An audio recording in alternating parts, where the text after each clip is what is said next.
30대 후반의 평범한 직장인 남성입니다. 이제 다음 주면 이 생활도 끝이 나겠네요. 이 바닥이 워낙에 좁다 보니 구체적인 설명은 생략하도록 하겠습니다. 제가 하는 일 특성상 사람을 많이 만나게 되는데요. 형님 동생 하면서 가까운 척 지내는 사람들은 굉장히 많습니다. 하지만 아무래도 일 때문에 만난 사람들이다 보니 자연스럽게 제가 거리를 두게 되더라고요. 형님과 형수님도 처음엔 일 때문에 알게 되었습니다. 보통은 일 때문에 제가 클라이언트들에게 먼저 형님하고 하면서 친한 척 다가가는데 이 형님은 최초에는 저에게 거리감을 두던 사람입니다. 저도 싫다는 사람한테 억지로 형님거리는 스타일은 아니라서 업무적으로 진지하게 대했는데 오히려 이 형님한테는 그 편이 제가 믿음직스러워 보였나 봅니다. 그 이후로 형님은 저에게 마음의 문을 활짝 열었고 그 뒤부터는 오히려 형님의 주도로 굉장히 가깝게 지냈습니다. 하지만 전 항상 입으로는 형님거리며 친하게 지내지 사실 고객 한 명 한 명이 중요한 상황이기에 실수하지 않으려 노력하는 편입니다. 그러다 보니 하루는 형님 집에 초대를 받아 가게 되었는데 최대한 술에 취하지 않으려고 형님한테 들키지 않는 선에서 몰래 잔을 꺾어가며 마시고 있었지요.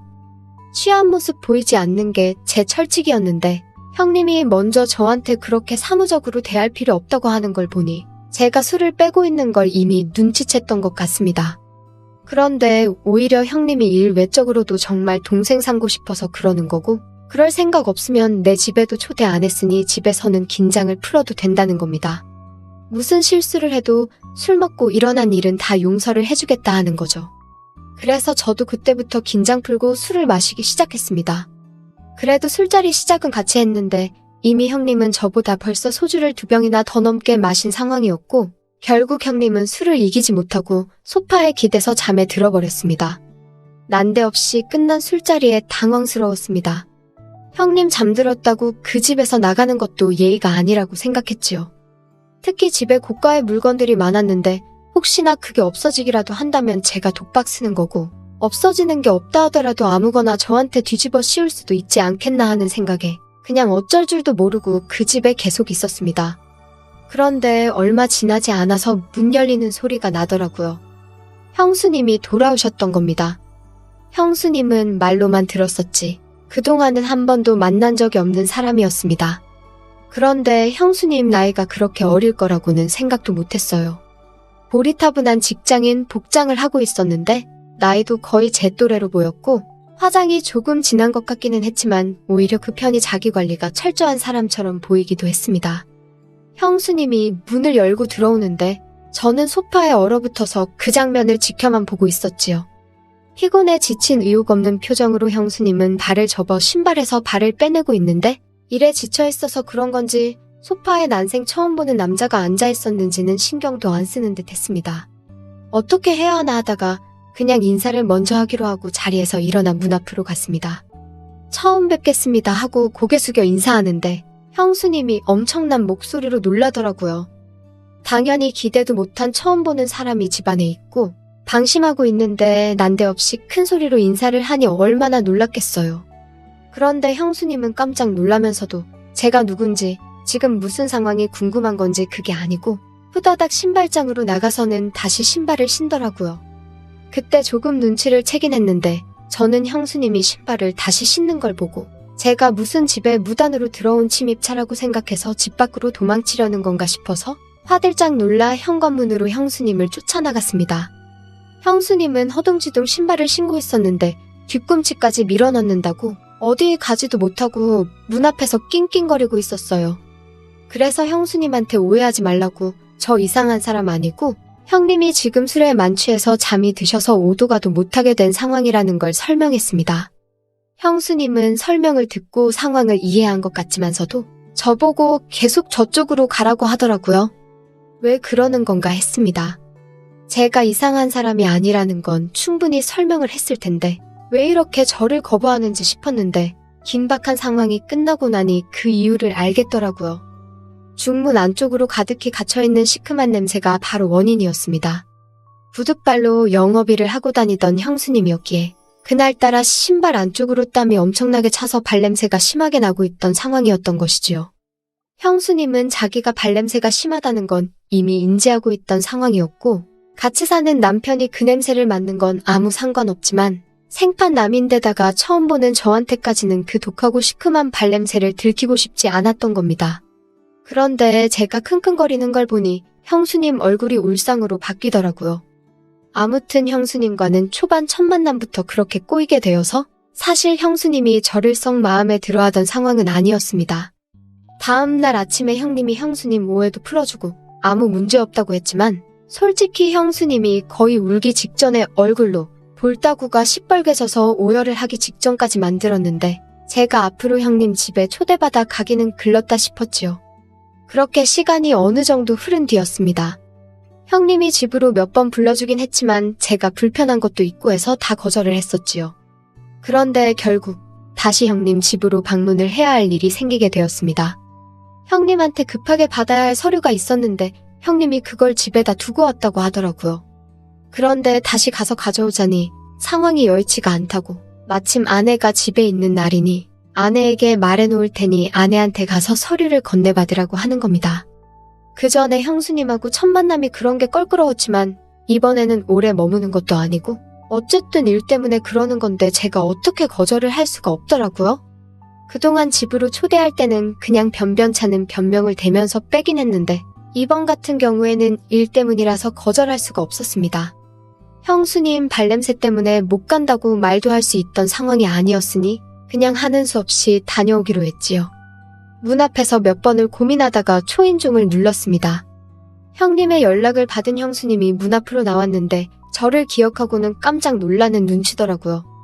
형수님은 그날 봤던 고리타분한 직장인 복장이 아니라 민소매로 된 나시에 형님이 즐겨 입을 법한 스포츠 브랜드의 통이 넓은 반바지를 입고 있었습니다.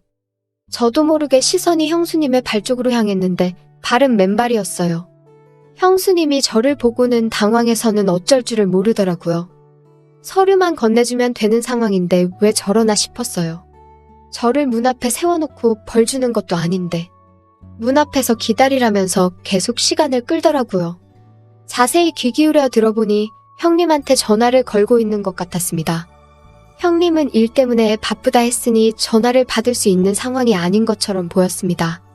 계속해서 전화기에서는 아무런 응답이 없었거든요.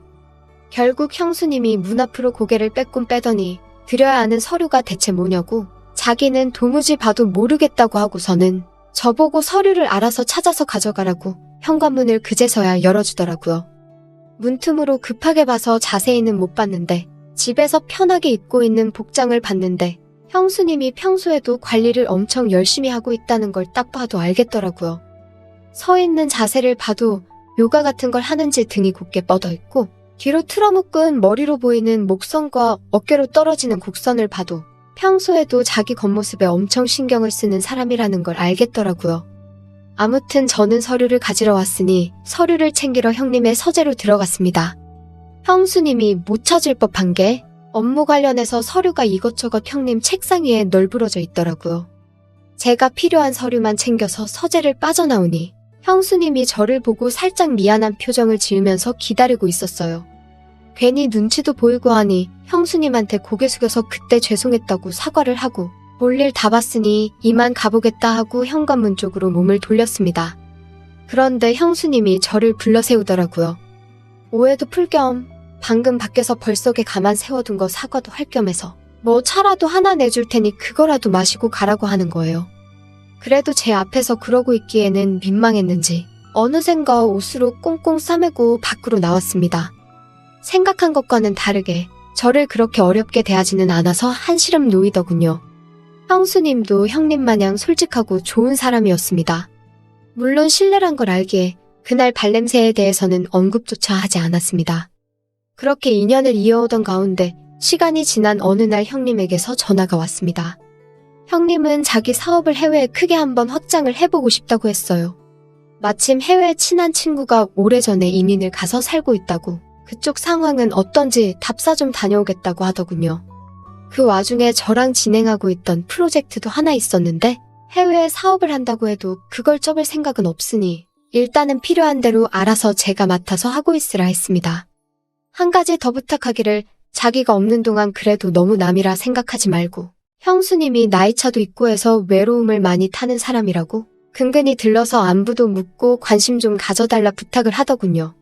어려울 게 없는 일이었습니다. 이미 저는 그때 형수님도 형님만큼 저에게 있어 소중한 사람이었고 어차피 집이 제가 살던 곳에서 가까웠기에 어려울 거 없다고 걱정 말라 대답했습니다. 형님은 일단 처음이니 2달 일정으로 해외에 머물기로 했어요.